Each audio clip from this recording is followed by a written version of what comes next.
Welcome to the table. You are about to play a game called Adulthood.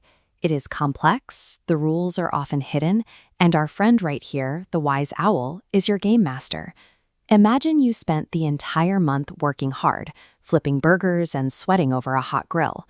You earned exactly $2,000. You check your bank account, expecting that full amount. But instead of $2,000, the deposit is only $1,456. A huge chunk of your money is missing. The game master didn't make a mistake, and you aren't being punished.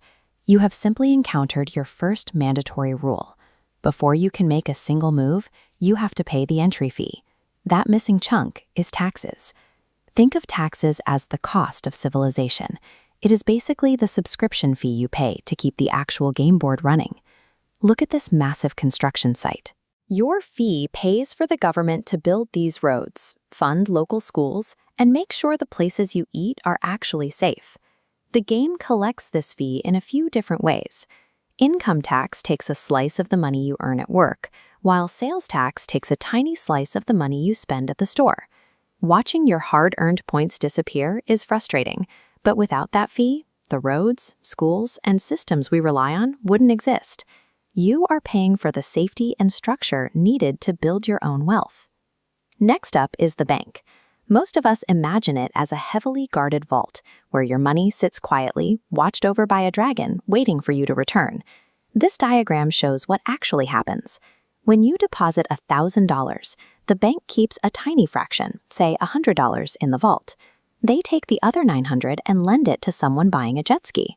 As matchmakers, they pay you a small reward over time for the right to use your money. We call that reward interest. Even though your specific bills are outriding a jet ski, you don't need to worry. The government insures your deposit up to $250,000, meaning your money is safe. Banks are not just passive storage lockers.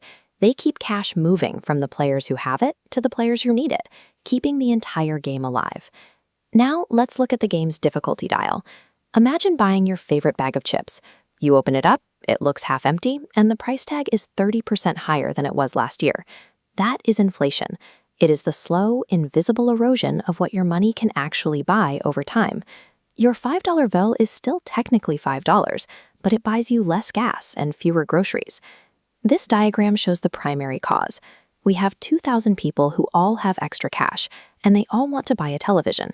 But the store only has 1,000 TVs in stock. Because everyone wants one, the store raises the price from $500 to $800. Because the difficulty dial is always turning up, hiding your cash under a mattress guarantees you will slowly lose. To outpace those rising prices, you eventually have to put your money to work through investing.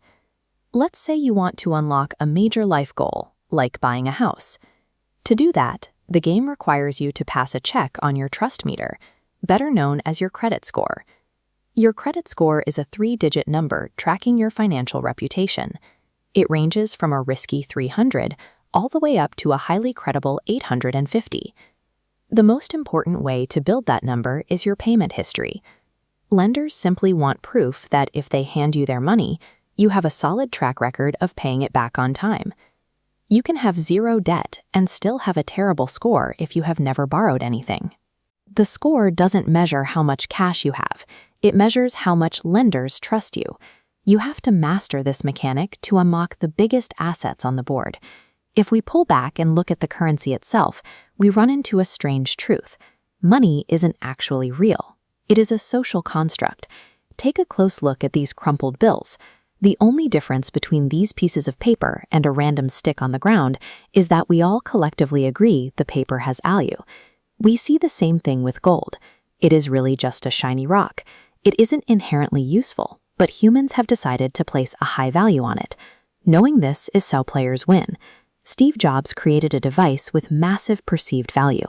Because it was so useful and desirable, millions of people happily traded thousands of dollars for that value. Money is just a way for us to track value. If you focus your time on creating things or providing services that are highly valuable to others, the money will naturally follow. The paper bills might just be an illusion, but the mechanics driving them, taxes, banking, inflation, and credit, are very real. When you don't know how these systems work, you get moved around the board like a pawn. But once you understand them, it is your turn to make the moves. The game of adulthood can feel rigged at first, but when you finally learn the rules, you can rig it right back in your favor.